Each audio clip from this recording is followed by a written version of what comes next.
I'm almost ready to run kill screen publicly. I've got my nice battle map made. I have my runner models, but I need some models for players to use. The entertainers, which are essentially the gladiators that kill the runners. So far, for internal just playtesting at home, we've been using these old Chaos Cultists, and they actually work pretty well. They fit the theme. I like them, but I don't have enough of them. And honestly, I would prefer to have something that's not as clearly recognizable from another game, especially Warhammer, when running playtests. So today I want to kit bash one or two entertainers. I don't think I have a lot of appropriate bits. I might be able to find like weapons and heads and stuff, but like torsos, I'm not sure what I'm going to work with.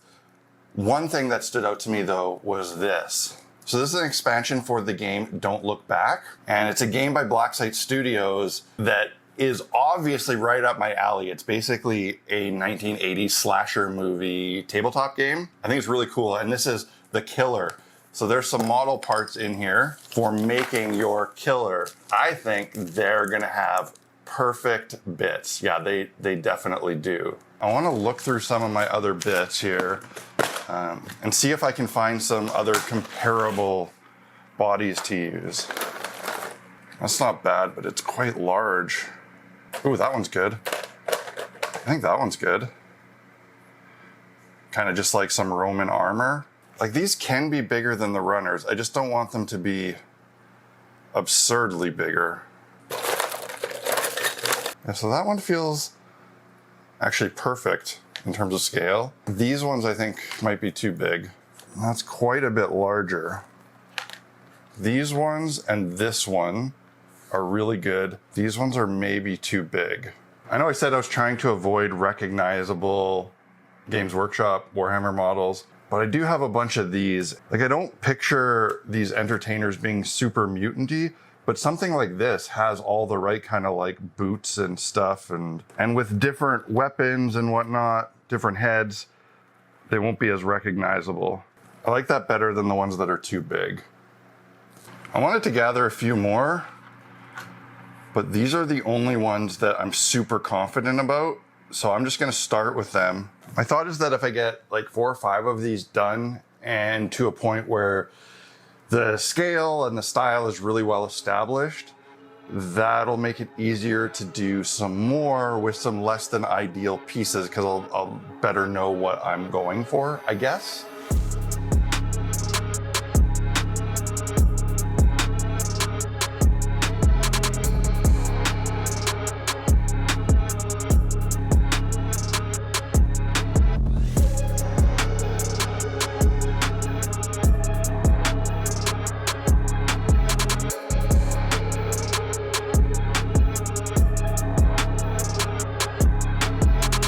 I've been doing this for like 2 hours and pretty much all I've done is make a mess. I'm not happy at all with the way this has been going.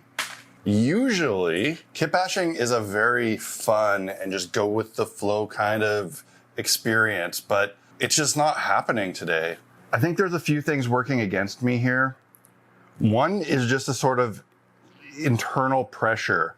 Because these are for my own game, something that I really intimately care about, and it's going to be the first time it's sort of going to be publicly displayed, I want it to present a certain way. I want it to look how I imagine it. That's somehow different than just kit bashing for a fun game you're going to play with friends. I probably shouldn't worry about this, but you know, you can't help yourself. There's also the fact that I'm trying to make a bunch of these.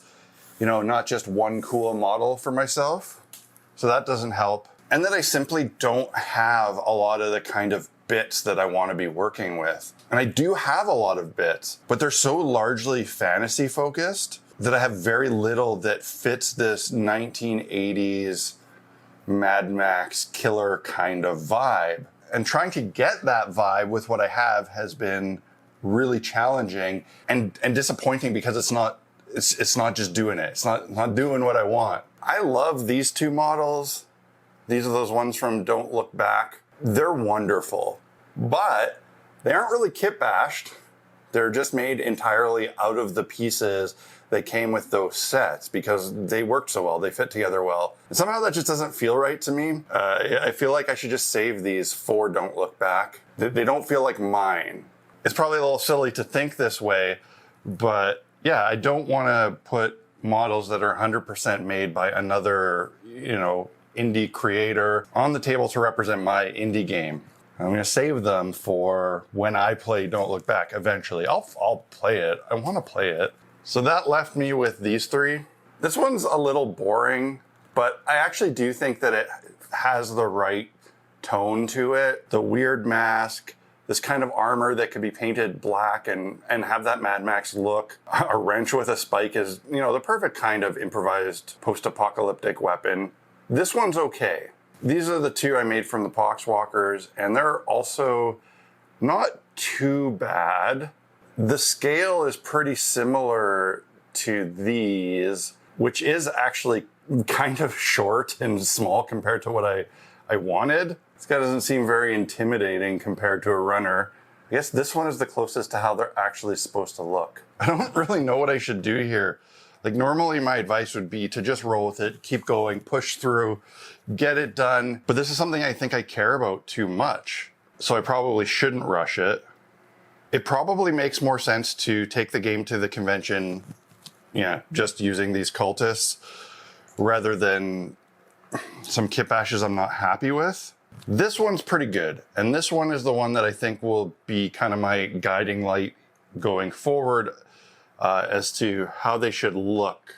And I might just have to seek out more appropriate bits to use. So if any of you know some model kits or companies that you think would be appropriate that I should seek out, please let me know in the comments, because I think I should take the time to source out some ideal bits that I really love to make these exactly what I want them to be.